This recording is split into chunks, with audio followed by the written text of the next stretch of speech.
సాహిత్యాభిమానులకి స్వాగతం.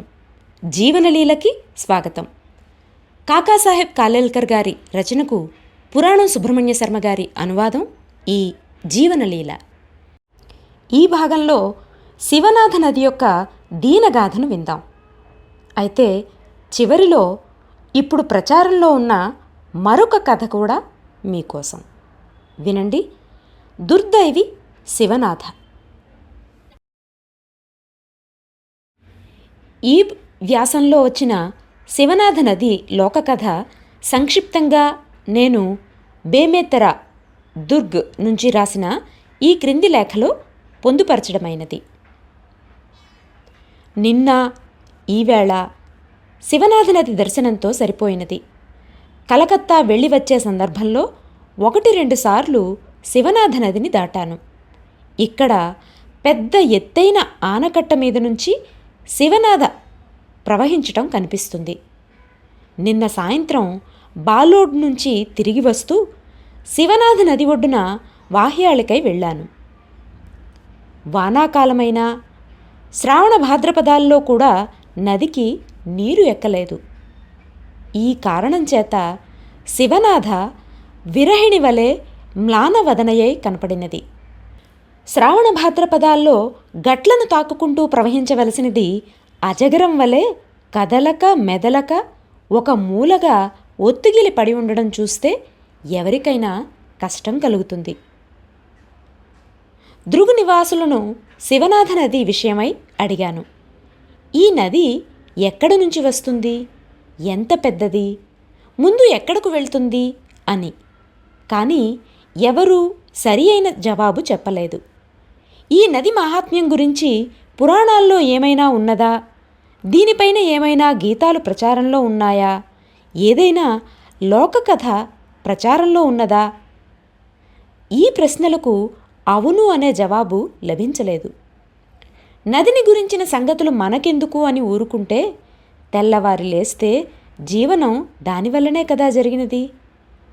నది కంటే మన జీవనంతో అధిక సంబంధం కలది ఏమున్నది? చివరకు దృగు తహసీల్ గెజెట్ను తెప్పించి తిరగేశాను.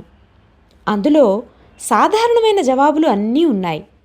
వాటితో పాటు శివనాథుని గురించి చెప్పుకునే ఒక లోక కథ కూడా అందులో లభించినది. ఈ కథను నే విన్నప్పుడు నా మాటలలో చెప్పబోతున్నాను. శివ అనే పేరుగల ఒక గోండు జాతి బాలిక ఉండేది. ఆటవిక గోండు జాతికి చెందిన పిల్ల అయినప్పటికీ శివ మంచి సంస్కారము, రసికత కలిగిన బాలిక. గోండు జాతి కుర్రవాడొకడు ఆ పిల్ల మీద మనసు నిలుపుకున్నాడు. ఆ పిల్ల మనస్సును ఆకర్షించే సుగుణం ఒక్కటి వాడి వద్ద లేదు. చొరవగా కలగజేసుకుని వ్యవహారాల్లో ఇతరుల కొంపలు ముంచటం వాడికి బాగా తెలుసు. వాడు శివ గురించి లొట్టలు వేస్తూ ఆ పిల్లను వశం చేసుకోవడానికి పడరాని పాట్లు పడుతూ దారీ తెన్నూ దొరకక సతమతమైపోసాగాడు. చివరకు వాళ్ల జాతిలో రివాజు ప్రకారం శివాను ఎత్తుకుపోయి రాక్షస వివాహం చేసుకున్నాడు. వివాహమైతే తేలిగ్గా చేసుకోగలిగాడు కానీ శివాను తనదానిగా చేసుకోవటం మాత్రం వాడికి సాధ్యం కాలేదు. శివ లాంటి సంస్కారం, భావుకత కల పడుచు ఇలాంటి వాడికేసి కన్నెత్తి చూడమన్నా చూడదు.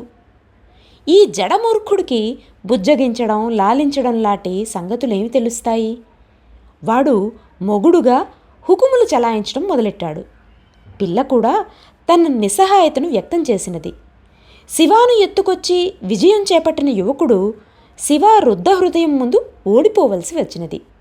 వాడి క్రోధం మిన్నుముట్టినది. శరీర సుఖమే సర్వస్వం అనుకునేవాడు లింగజ్ఞానాతీతమైన సంబంధం గురించి ఆలోచించలేడు కదా. ఆఖరికి వాడు శివాను ముక్కలు ముక్కలుగా నరికి ఆమెను లోతైన ఒక కొండచర్య వద్ద అగాధంలో విసిరి పారవేశాడు. శివ శరీరం ఖండఖండాలుగా ఎక్కడైతే పడిందో ఆ క్షణమే అక్కడి నుంచి ఒక నది వరదలై పారినది.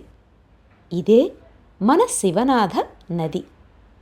ముందుకు వెళ్ళి మహానదిలో లీనమైపోతుంది. ఈవేళ ఉదయమే భీమతారాకు బయలుదేరాను. మా మోటారు పరిగెత్తి వెళ్లే దారిలో ఒక ఎడ్లబండిని గుద్దినది. ఆ ఎద్దుకి కొమ్ము విరిగినది. మేము ఆగి ఆ ఎద్దుకు సపర్య చేయటానికి పరిగెత్తాము. విరిగి వేలాడుతున్న కొమ్మును విరిచేయమని సలహా ఇచ్చాను. రక్తం వస్తున్న చోట పెట్రోలుతో కడిగి పట్టీ వేశాము. ఆకాశమంతా కరుణామయము విషాదవృతమై కనిపించినది. ఇటువంటి చోట శివనాథ దర్శనం రెండవసారి చేశాను. ఇక్కడ నదీ తీరం సుందరంగా ఉన్నది. దగ్గరలో రాళ్ళు ఎరుపు, వాగ్గా, నేరేడు పళ్ళ రంగులో ఉన్నాయి. నదీ ఘట్టం సుందరంగా ఉన్నది. నదీ ప్రతిబింబం కూడా రమ్యంగా ఉన్నది. కానీ శివ కరుణగాథ మనసులో సుళ్ళు తిరుగుతోంది. ఈ మారు దర్శనంలో కూడా విషాద ఛాయలు లేకపోలేదు. శివనాథ అదృష్టమే అలాంటిది. మనసులోని దిగులును తగ్గించుకునేందుకు ఈ ఉత్తరం వ్రాయవలసి వచ్చినది.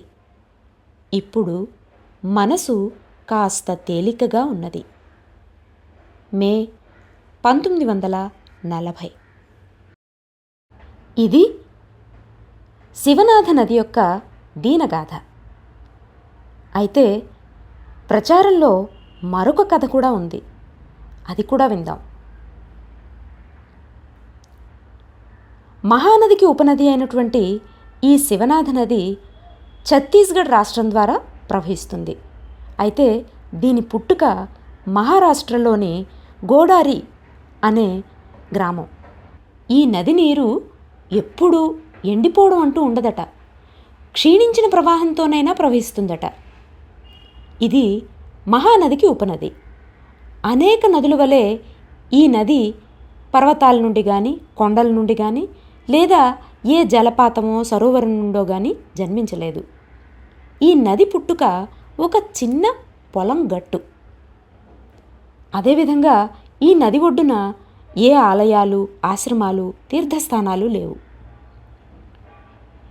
ఈ నది పుట్టుక వెనుక ఒక ఆదివాసీ కథ ఉంది. ఒక అమాయకమైన పరమ శివభక్తుడైన గిరిజన యువకుడు ఉండేవాడు. అపరిమితమైన అతడి శివభక్తిని చూసి అందరూ శివనాథ్ అనేవారు. గ్రామంలో ఒక రైతు శివనాథ్ని చూసి తన కుమార్తె పారుకు ఇచ్చి వివాహం చేసి ఇల్లరికపుటల్లుడుగా చేసుకోవాలని అనుకుంటాడు. కానీ ఆదివాసీల సంస్కృతి ప్రకారం పెళ్ళికొడుకు పెళ్లి కూతురి తండ్రికి కొంత మూల్యం ధనరూపేణ వస్తురూపేణ ముట్ట చెప్పవలసి ఉంటుంది. కానీ శివనాథ్ పేదరికం వల్ల మూల్యం చెల్లించలేడు. అయితే రైతుకి సహాయకుడిగా 3 ఏళ్ల పాటు ఉంటూ సేవ చేసి పారుని వివాహం చేసుకోవాలని అనుకుంటాడు. పారు కూడా శివనాథ్ని ఇష్టపడుతుంది. 3వ సంవత్సరం నడుస్తుండగా ఆ ఊరి జమీందారీ కొడుకు పారుపై మోజుపడి తన స్వంతం చేసుకోవాలనుకుంటాడు. పారు అన్నయ్యలని లోభపరిచి తన వైపు తిప్పుకుంటాడు. ఒకరోజు సాయంత్రం శివనాథ్ భోజనం చేస్తుండగా పొలం గట్టు తెగి నీరంతా పోతోందని పారు అన్నలు చెప్పగా శివనాథ్ పారు మాట వినకుండా పొలం గట్టు కట్టేందుకు పరుగున పొలం చేరుకుంటాడు. అక్కడ పారు అన్నలు శివనాథ్ని నరికి హత్య చేస్తారు. శివనాథ్ ఎంతకీ రాకపోయేసరికి పారు వెతుక్కుంటూ పొలం దగ్గరకు వెళుతుంది. అక్కడ మట్టిలో పూడుకుపోయి ఉన్న శివనాథ్ దేహం కనిపిస్తుంది. వారి ప్రేమ ఫలించకపోయినా ఆ ప్రేమే నిత్య ప్రవాహంగా శివనాథ్ నది అయి ప్రవహిస్తోంది అని అంటారు. ఇది ప్రస్తుతం ప్రచారంలో ఉన్న శివనాథ నది కథ. ఇది ఈసారికి. వచ్చేసారి మరో జలరాశి గురించి చూద్దాం. అంతవరకు సెలవు. నమస్కారం.